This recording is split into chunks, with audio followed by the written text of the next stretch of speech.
Good morning all students.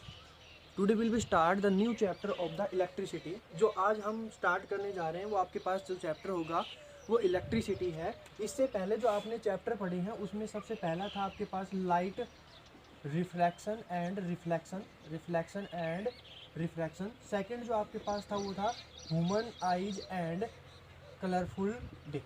ठीक है, तो ये आप दोनों को सभी को ये दो चैप्टर थे वो सभी को क्लियर होंगे। आज जो हम पढ़ेंगे वो आपके पास इलेक्ट्रिसिटी होगा जो 10th क्लास का थर्ड चैप्टर है। तो सबसे पहले मैं स्टार्ट करता हूँ कि आपके पास इलेक्ट्रिसिटी होती क्या है। व्हाट इज इलेक्ट्रिसिटी, इलेक्ट्रिसिटी क्या होती है। तो मैं इसकी डेफिनेशन लिखूँ तो यहाँ पर आपके पास डेफिनेशन है, इट इज़ द प्रेजेंस और फ्लो ऑफ चार्ज। आपके पास अगर कोई भी एक गिवन वायर है, अगर आपके पास कोई भी गिवन वायर है, मैं मान लेता हूँ कि ये आपके पास एक गिवन वायर है। अगर इसके पास चार्ज है और वो फ्लो करता है तो वो क्या कहलाती है, आपके पास इलेक्ट्रिसिटी कहलाती है। फिर से रिपीट करता हूँ, इलेक्ट्रिसिटी आपके पास क्या है, it is the presence of flow of charge. अगर आपके पास कोई भी वायर है और उस वायर के अंदर आपके पास चार्ज है और चार्ज फ्लो करता है तो वो आपके पास क्या कहलाएगी, इलेक्ट्रिसिटी कहलाएगी। अब यहाँ पर हम देखेंगे कि आपके पास एक टर्म आई चार्ज, आपके पास एक न्यू टर्म है जो कि एक क्या है, charge. What is charge, charge को वैसे हिंदी के अंदर कहते हैं वो आपके पास आवेश होता है। चार्ज का मतलब आपके पास क्या होता है, आवेश होता है। चार्ज मतलब क्या है, आवेश। ठीक है, अच्छा, आवेश का मतलब है कि आपके पास, सबसे पहले मैं इसकी प्रॉपर्टी लिखूं, चार्ज होता क्या है वो भी मैं आपको बताऊंगा, कैसे आपके पास चार्ज आता है वो मैं बताऊंगा। सबसे पहले मैं आपकी एक प्रॉपर्टी बताता हूँ, it is the property of atom. Charge है, it is the property of atom. जो चार्ज है वो किसकी प्रॉपर्टी है, एक एटम की प्रॉपर्टी है। एटम आपने केमिस्ट्री के अंदर पढ़ा होगा कि एटम होता क्या है।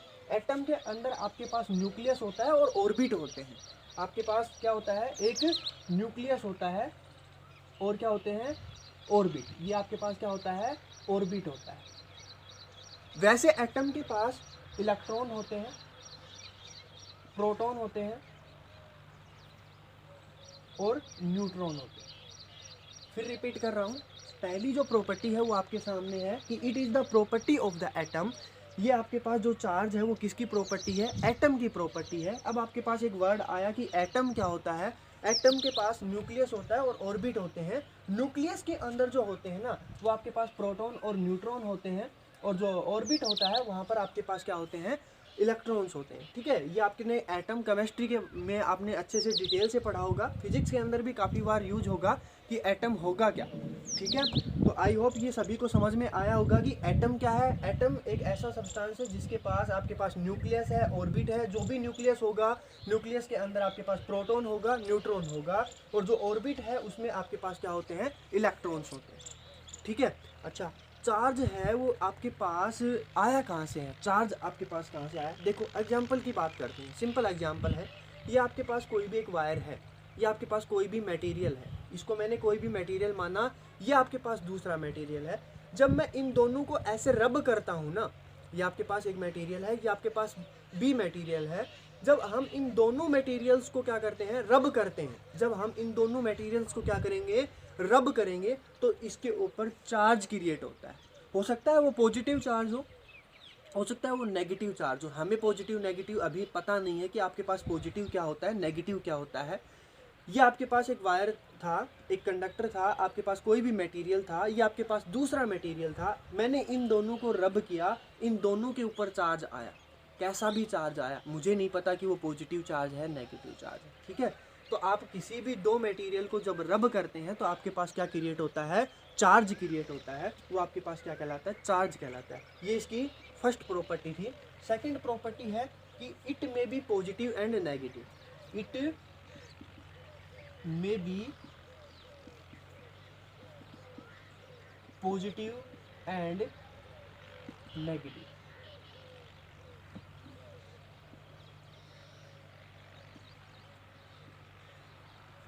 जो आपके पास चार्ज है वो पॉजिटिव भी हो सकता है, आपके पास नेगेटिव भी हो सकता है। ठीक है, डिपेंड करता है कि आपके पास किस कैसा मटेरियल था। अगर आपके पास ग्लास है तो उसके ऊपर पॉजिटिव चार्ज आता है, या हम इतनी डिटेल में नहीं पढ़ेंगे, 10th क्लास तक का स्टैंडर्ड पढ़ेंगे कि आपके पास चार्ज होगा वो 2 टाइप का होगा। एक तो पॉजिटिव चार्ज होगा और एक आपके पास कैसा चार्ज होगा, नेगेटिव चार्ज होगा। ठीक है, आई होप सभी को यहाँ तक क्लियर होगा।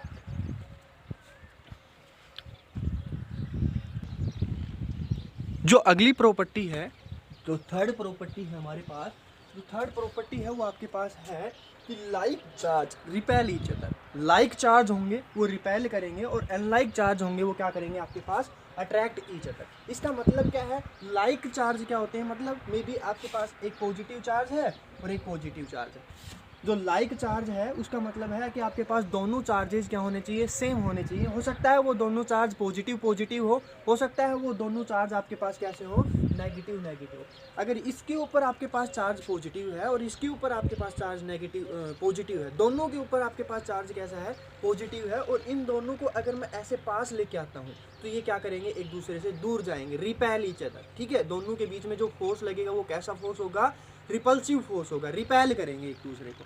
अनलाइक चार्ज का मतलब है इसके ऊपर अगर आपके पास पॉजिटिव चार्ज है, इसके ऊपर आपके पास नेगेटिव चार्ज है, मतलब आपके पास चार्जेस सेम नहीं है, डिफरेंट चार्जेस है। एक के ऊपर पॉजिटिव चार्ज है, एक के ऊपर आपके पास नेगेटिव चार्ज है, एक के ऊपर आपके पास पॉजिटिव चार्ज है और दूसरे के ऊपर आपके पास नेगेटिव चार्ज है। ठीक है, पॉजिटिव और नेगेटिव को जब हम पास लेके आते हैं, आपके पास ये पॉजिटिव है ये नेगेटिव है, जब मैं इन दोनों को पास लेके आऊँगा तो ये अपने आप ही क्या करेंगे, एक दूसरे को अट्रैक्ट करेंगे, और इन दोनों के बीच में जो फोर्स लगेगा वो आपके पास कैसा फोर्स होगा, एक अट्रैक्टिव फोर्स होगा।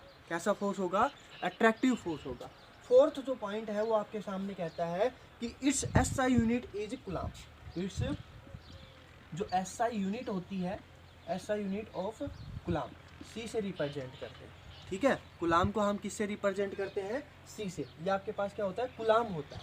क्लियर, जैसे आपने पढ़ा है, आपने 9th क्लास में पढ़ा होगा कि डिस्टेंस को हम डी से लिखते थे, वेलोसिटी होती है उसको आप किससे लिखते हो, वी से लिखते हैं, स्पीड को आप किससे लिखते हो, एस से आप स्पीड को मेजर करते हैं।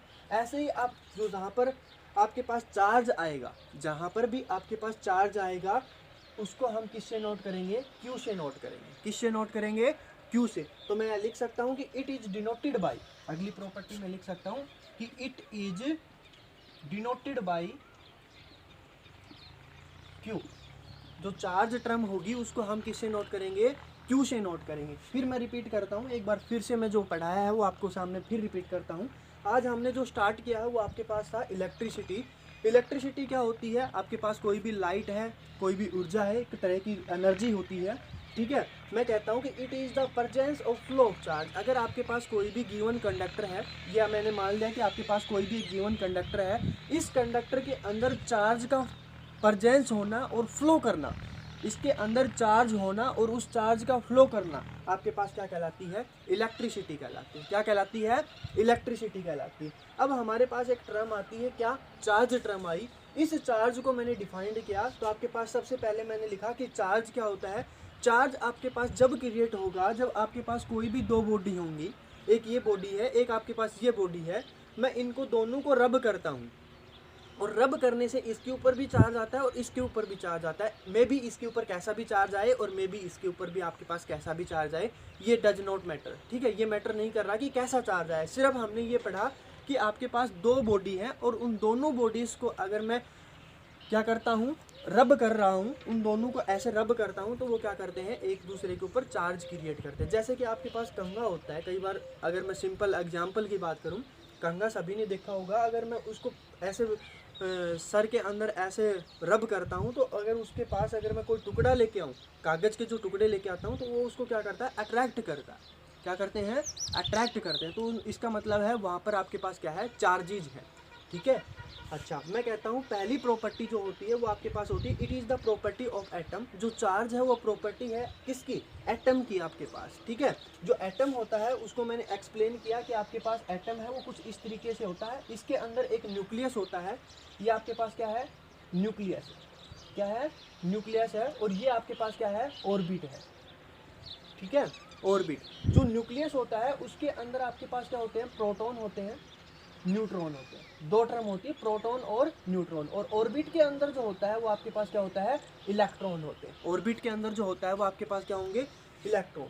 एक चीज़ याद रखनी है अभी इसमें, ठीक है, इलेक्ट्रॉन जहाँ पर भी वर्ड आएगा, इलेक्ट्रॉन कहीं पर भी वर्ड आता है तो इसका मतलब उसके ऊपर जो चार्ज है वो कैसा चार्ज है, नेगेटिव चार्ज है।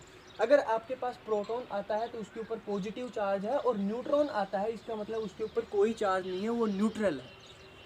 इलेक्ट्रॉन नेगेटिव चार्ज, हमेशा ऑलवेज आपके पास नेगेटिव चार्ज मिलेगा। प्रोटॉन होगा उसके पास ऑलवेज आपके पास पॉजिटिव चार्ज मिलेगा, और न्यूट्रॉन होता है उसके ऊपर आपके पास कोई चार्ज नहीं होता। ठीक है, पहली प्रॉपर्टी सभी को क्लियर होगी। सेकंड प्रॉपर्टी है इट में भी पॉजिटिव और नेगेटिव। अगर आपके पास कोई भी दो बॉडी है, उनको आपने रब करते हो तो या तो उसके ऊपर पॉजिटिव चार्ज आएगा या उसके ऊपर नेगेटिव चार्ज आएगा। ये ग्लास है, ये ग्लास है, दोनों के ऊपर एक जैसा चार्ज आएगा। अगर आपके पास मटेरियल सेम है, अगर आपके पास मटेरियल सेम है, कंडक्टर सेम है, कोई वायर सेम है, आपने सेम कोई ऑब्जेक्ट लिया है, तो अगर मैं उन दोनों को रब करूंगा तो उनके ऊपर सेम चार्ज आएगा। जैसे ग्लास की बात करते हैं, ग्लास के ऊपर हमेशा पॉजिटिव ही चार्ज होता है। तो दोनों ग्लास की हैं तो मैं उन दोनों को ऐसे रब करता हूं तो दोनों के ऊपर चार्ज होगा वो पॉजिटिव होगा। ऐसे ही आपके पास कोई ऐसी चीज़ हो जिसके ऊपर मैं रब करूं और उसके ऊपर कैसा चार्ज आए, नेगेटिव चार्ज आए। कैसा चार्ज आए उसके ऊपर, नेगेटिव चार्ज आए। ठीक है, थर्ड जो पॉइंट था वो आपके पास था like charge repel each other. Like charge मतलब आपके पास सेम चार्जेज होंगे। सेम चार्ज आपके पास पॉजिटिव पॉजिटिव हो सकता है और नेगेटिव पॉजिटिव पॉजिटिव हो सकता है, नेगेटिव नेगेटिव हो सकता है।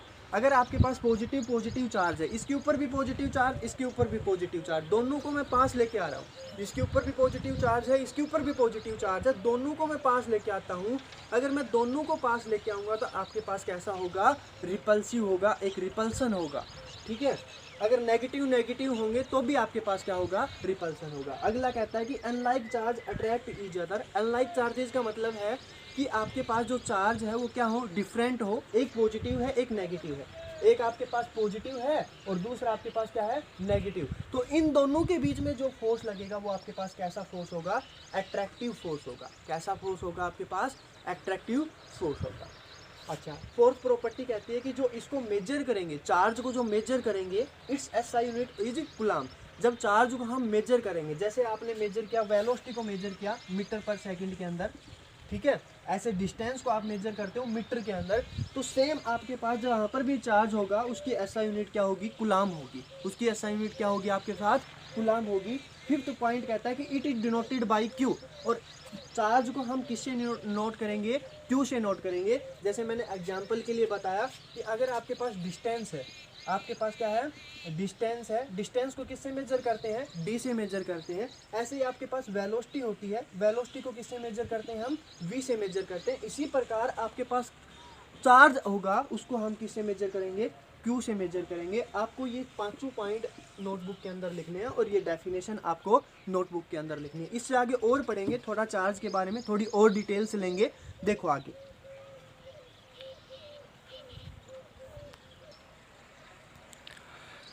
अब तक हमने चार्ज की प्रॉपर्टी पढ़ी है। चार्ज के लिए हम अब न्यूमेरिकल वैल्यू पढ़ेंगे कि आपके पास चार्ज की वैल्यू क्या होती है। तो आपके पास जो टॉपिक है वो चार्ज है। चार्ज को हम किससे नोट करते हैं, सभी को पता है कि आपको क्यू से नोट करते हैं।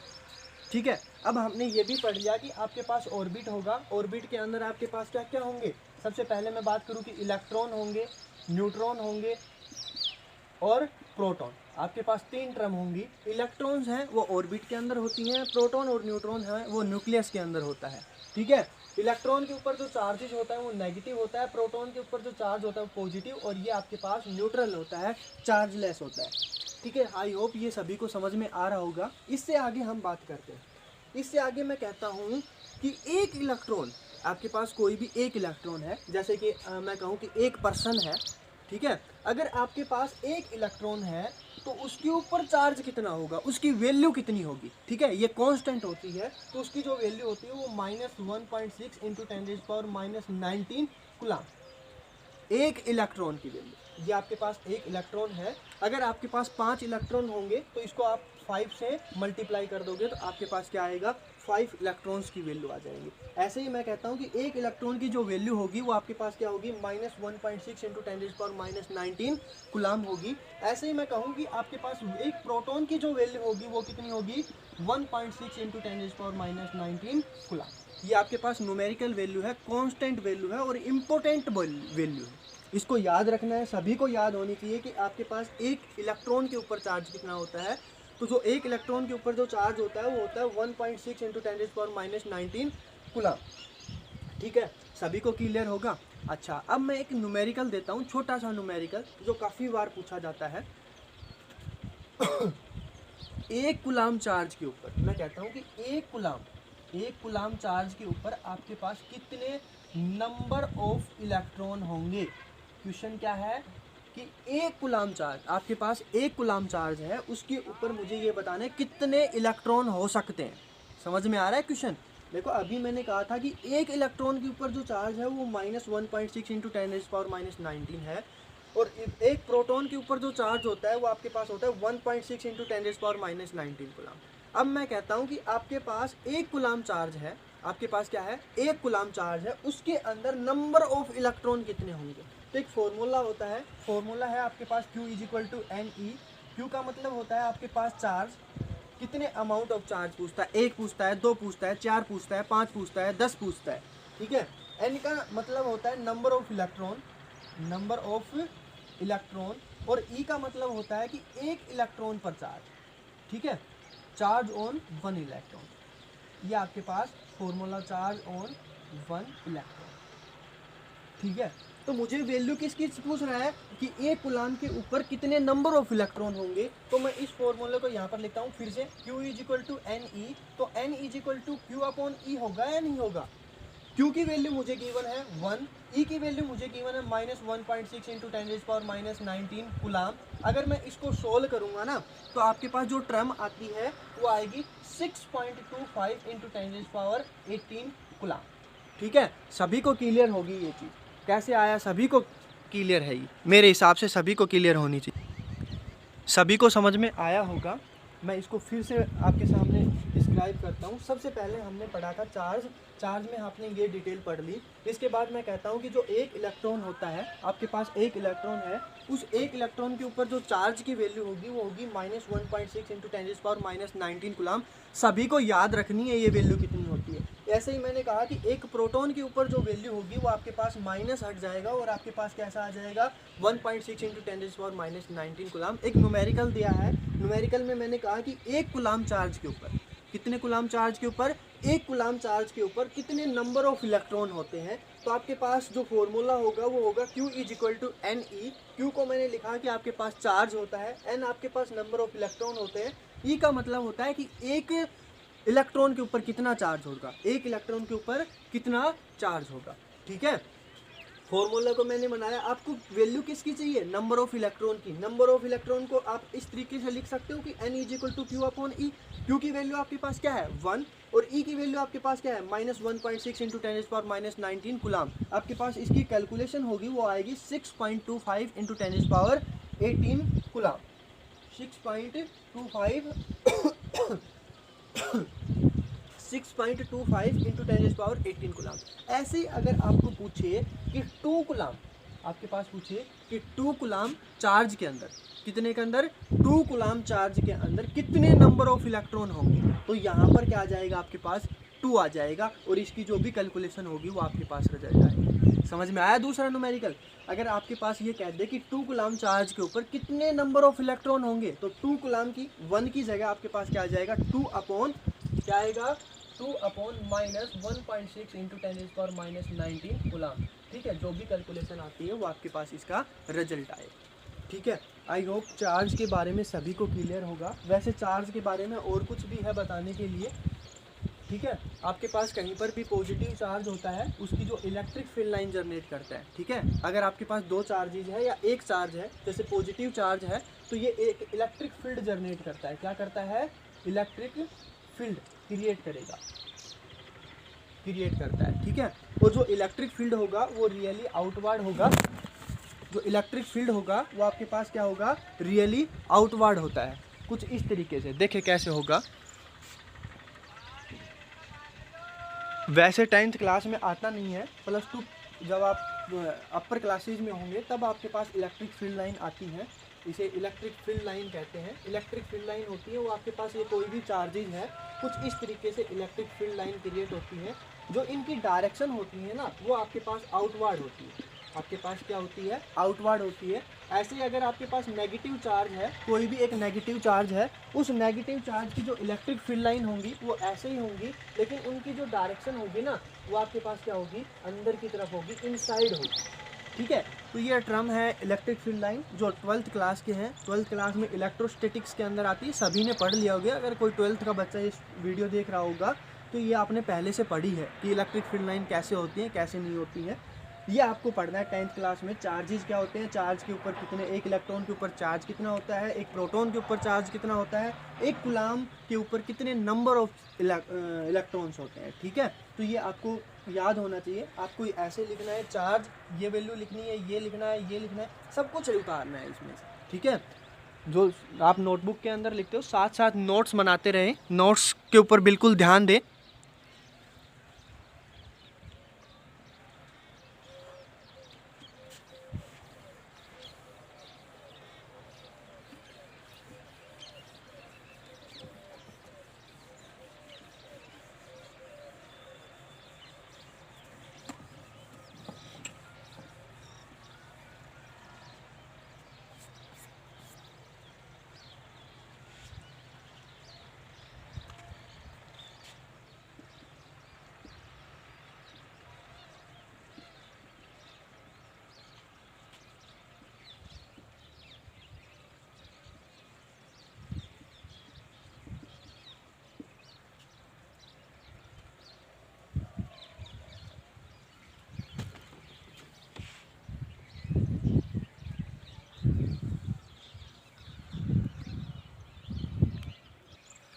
अब जो हम आगे पढ़ेंगे वो इलेक्ट्रिसिटी के पार्ट होंगे कि इलेक्ट्रिसिटी है वो आपके पास कितने टाइप की होती है।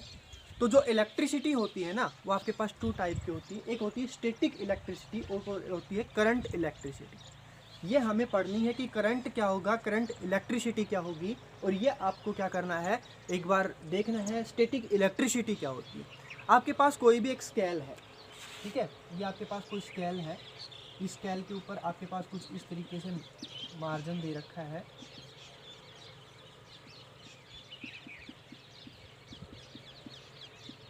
ठीक है, इस स्केल को मैं रब करता हूँ, मैंने रब किया, इसके ऊपर चार्ज आया, क्या इसके अंदर वो चार्ज है वो फ्लो करता है? देखो क्या कहा है, स्टैटिक इलेक्ट्रिसिटी का मतलब है कि आपके पास एक स्केल है, ये मैंने मान लिया स्केल है, इस स्केल को मैंने क्या किया, ऐसे रब कर लिया। इस स्केल को क्या किया, रब किया, क्या आया इसके ऊपर, चार्ज। मुझे पता है कि हमें किसी भी 2 ऑब्जेक्ट को, अगर मैं किसी भी 2 ऑब्जेक्ट को रब करूँगा तो उसके ऊपर क्या क्रिएट होता है, चार्ज क्रिएट होता है। इसके ऊपर क्या क्रिएट होगा, चार्ज क्रिएट होगा, सिंपल है। अगर इसके ऊपर चार्ज क्रिएट होगा तो क्या ये चार्ज फ्लो करता है? आपके पास कोई स्केल लिया, आपने सर के अंदर ऐसे रब किया, रब करने के बाद क्या वो चार्ज मूव करेगा? चार्ज मूव नहीं करता है। मतलब मैं ये कहूँ कि जो स्टैटिक इलेक्ट्रिसिटी होगी उसके अंदर आपके पास जो चार्ज होगा, क्या होगा, चार्ज होगा, वो एक स्टेशनरी पोजीशन के अंदर होगा। कैसी पोजीशन में होगा? स्टेशनरी कंडीशन के अंदर होगा। स्टेशनरी का मतलब है वो ठहरा हुआ होगा, एक जगह होगा। वो आपके पास क्या कहलाती है, स्टैटिक इलेक्ट्रिसिटी कहलाती है। करंट इलेक्ट्रिसिटी क्या कहलाती है? करंट इलेक्ट्रिसिटी का मतलब है कि आपके पास कोई वायर है, ठीक है। एग्जाम्पल दोनों अलग अलग हैं, क्योंकि एग्जाम्पल अलग इसलिए मुझे यहाँ पर स्टैटिक इलेक्ट्रिसिटी का एग्जाम्पल देना था और यहाँ पर मुझे करंट इलेक्ट्रिसिटी का एग्जाम्पल देना है। तो जो करंट इलेक्ट्रिसिटी होगी वो आपके पास कोई भी वायर है, वायर के अंदर आपके पास क्या होते हैं, इलेक्ट्रॉन्स होते हैं। इलेक्ट्रॉन्स पता है कैसे होते हैं? अगर आपके पास कोई भी ऑब्जेक्ट होता है ना वो स्मॉल स्मॉल एटम से मिलकर बना होता है। ये आपके पास है, ये छोटे छोटे एटम से मिलकर बना है, ठीक है। अगर इसके पास एटम है तो इलेक्ट्रॉन है, अगर इसके पास एटम होंगे तो आपके पास क्या होंगे, इलेक्ट्रॉन है। तो मैं कहता हूँ कि इस वायर के अंदर इलेक्ट्रॉन है और इस इलेक्ट्रॉन, जो ये इलेक्ट्रॉन है वो किसी भी डायरेक्शन में मूव करेंगे तो वो आपके पास क्या होगी, करंट इलेक्ट्रिसिटी होगी। अगर आपके पास कोई वायर है, उस वायर के अंदर चार्ज का प्रेजेंस है और वो चार्ज क्या करता है, फ्लो करता है, तो वो आपके पास क्या कहलाती है, करंट इलेक्ट्रिसिटी पढ़ेंगे। अब हम करंट इलेक्ट्रिसिटी के बारे में डिटेल से पढ़ेंगे कि होती क्या है, करंट इलेक्ट्रिसिटी क्या होती है। जो करंट इलेक्ट्रिसिटी होती है वो आपके सामने मैंने लिखा कि करंट इलेक्ट्रिसिटी है वो किसे कहते हैं, it is flow of charge per unit time. अगर आपके पास कोई गिवन कंडक्टर है, मैं मान लेता हूँ कि ये आपके पास एक गिवन कंडक्टर है और इस कंडक्टर के अंदर आपके पास इलेक्ट्रॉन है, इस कंडक्टर के अंदर आपके पास क्या है, इलेक्ट्रॉन है। ये जो इलेक्ट्रॉन है वो किसी भी एक यूनिट टाइम के अंदर जितने चार्ज फ्लो करते हैं वो आपके पास क्या कहलाता है, करंट इलेक्ट्रिसिटी कहलाता है। समझ में आई?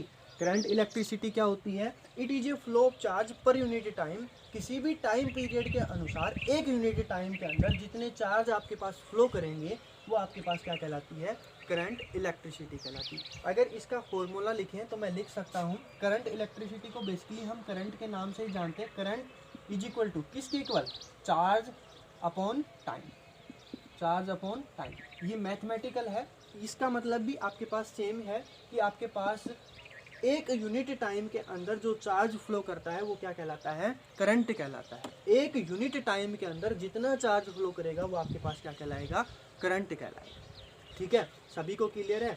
जो करंट होता है उसको हम किससे मेजर करते हैं, करंट को हम, मैं लिख देता हूँ, it is denoted by I. I से हम करंट को क्या करते हैं, मेजर करते हैं। चार्ज को हम किससे मेजर करते हैं, अभी मैंने पीछे बताया है, चार्ज को हम किससे मेजर करेंगे, क्यू से। टी को, टाइम को हम किससे मेजर करते हैं, टी को। तो इसको मैं लिख सकता हूँ, करंट को क्या लिखूँ, आई लिख दिया। क्यू को, चार्ज को क्या लिखूँ, क्यू, और टाइम को मैं क्या लिखूँ, टी। तो आपके पास एक फॉर्मूला आ गया, I is equal to Q upon T. Important formula है, इसके ऊपर न्यूमेरिकल्स भी है। I is equal to Q upon T, ये आपके पास क्या है, एक इम्पोर्टेंट फॉर्मूला है। न्यूमेरिकल्स में करवाऊंगा बाद में। तो ये आपके पास फॉर्मूला आ गया, किसका, करंट का फॉर्मूला आ गया। Current is equal to I is, current का जो फॉर्मूला आया वो आपके पास आया, I is equal to Q upon T. ठीक है, करंट को जो मेजर करते हैं, इसको जो मेजर करते हैं, इसकी जो एसआई यूनिट होगी वो आपके पास क्या होगी, एम्पियर होगी। क्या होगी, एम्पियर। एम्पियर का जो सिंबल होता है वो आपके पास ए होता है। इसको किस में मेजर करते हैं, एसआई यूनिट, कुलाम। अभी मैंने बताया था पहले, कुलाम। इसको किस में मेजर करेंगे, सबसे छोटी इकाई, सेकंड के अंदर। तो यहाँ से मैं एक टर्म और लिख सकता हूँ कि जो करंट है उसको किस में मेजर किया हमने, एम्पियर के अंदर। Ampere is equal to, charge है, चार्ज को किस में मेजर करते हैं, कुलाम के अंदर, कुलाम लिख दिया। टाइम को किस में मेजर करते हैं, सेकंड के अंदर। तो मैंने क्या लिखा, सेकंड। तो मैं इसको लिखता हूँ, सबसे छोटी इकाई लिखता हूँ कि एक एम्पियर, एक कुलाम और एक सेकंड। तो यहाँ से आप एक एम्पियर की डेफिनेशन लिख सकते हो या नहीं लिख सकते।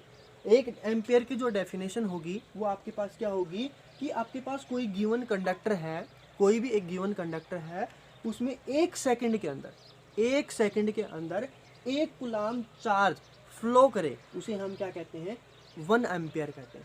एक सेकंड के अंदर एक कुलाम चार्ज क्या करता है, फ्लो करता है, उसे हम क्या कहते हैं, 1 एम्पियर कहते हैं, 1 एम्पियर कहते हैं। ठीक है, ऐसे भी कह सकते हो कि आपको एक कुलाम चार्ज को फ्लो करवाने के लिए सिर्फ 1 सेकंड का समय लगे, 1 सेकंड का समय लगे। 1 कुलाम चार्ज को फ्लो कराने के लिए 1 सेकंड का समय लगता है, तो आपके पास जो होता है वो 1 एम्पियर कहलाता है। ऐसे भी लिख सकते हो, ऐसे भी लिख सकते हो। ठीक है, ये आपके पास 1 एम्पियर की डेफिनेशन हो गई। इंपॉर्टेंट डेफिनेशन है 1 एम्पियर की, याद रखना है 1 एम्पियर क्या होता है। ठीक है, आई होप सभी को यहाँ तक समझ में आया होगा। एक आपके पास जो वैल्यू होती है वो मिली एम्पियर होती है, माइक्रो एम्पियर होती है। ठीक है, एक तो क्या होता है, मिली एम्पियर,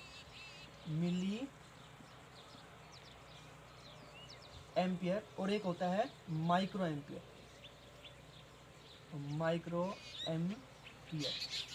मिली एम्पियर की जो वैल्यू होती है ना वो 10⁻³ होती है, और जो माइक्रो होता है उसकी वैल्यू होती है 10⁻6 एम्पियर। इसको शॉर्ट फॉर्म में अगर लिखना है ना, इन दोनों को, मिली एम्पियर को, तो आप शॉर्ट फॉर्म में ऐसे लिख सकते हो कि मिली एम और एम्पियर। 1 मिली एम्पियर इसके इक्वल होगा 10⁻³ एम्पियर, और 1 माइक्रो एम्पियर किसके होगा, माइक्रो एम्पियर आपके पास किसके इक्वल होगा, 10⁻6 एम्पियर। ठीक है, क्लियर है?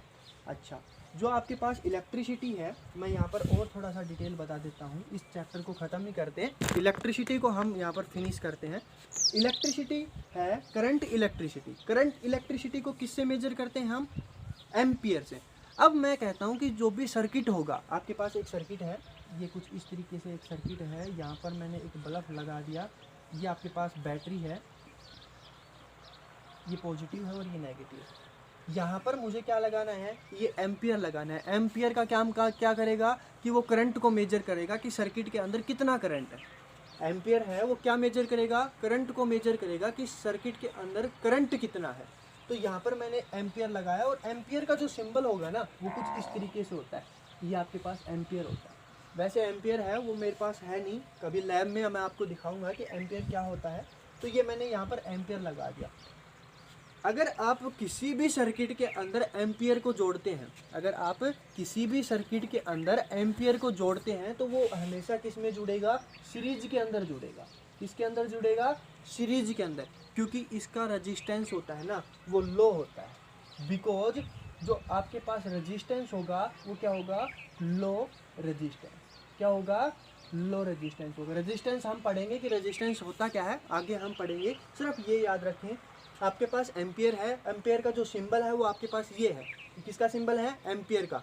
अगर आप किसी भी सर्किट के अंदर एम्पियर को कनेक्ट करेंगे, अगर आप किसी भी सिंबल को एम्पियर अगर आप किसी भी सर्किट के अंदर एम्पियर को कनेक्ट करते हैं तो उसको हमेशा सीरीज में कनेक्ट करेंगे। और सीरीज में ही क्यों कनेक्ट करते हैं, सीरीज का मतलब क्या होता है वो मैं आगे पढ़ेंगे। सीरीज में इसलिए कनेक्ट करते हैं क्योंकि उसका रेजिस्टेंस होता है ना वो लो रेजिस्टेंस होता है। उसका रेजिस्टेंस होता है वो क्या होता है? लो रेजिस्टेंस होता है। तो ये आपके पास करंट इलेक्ट्रिसिटी थी, यहाँ से आप पढ़ें, आपके लिए यही होमवर्क है, कल हम आगे पढ़ेंगे। मैं सभी से आपको ये बात कहता हूँ कि आप वीडियो को देखते नहीं हैं, ठीक है?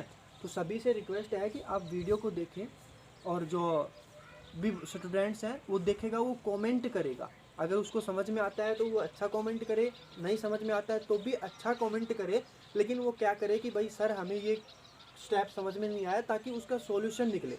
मुझे यही नहीं पता होता कि किस बच्चे ने वीडियो देखा है, किस बच्चे ने वीडियो नहीं देखा। तो सभी से आपसे रिक्वेस्ट है कि सभी वीडियो देखें, और अब जो होमवर्क करना है वो इसी में से देख कर करना है। मैं कोई भी होमवर्क की पिक नहीं भेज रहा हूँ, इसी में से आपको होमवर्क करना होगा, ठीक है? Okay, thank you.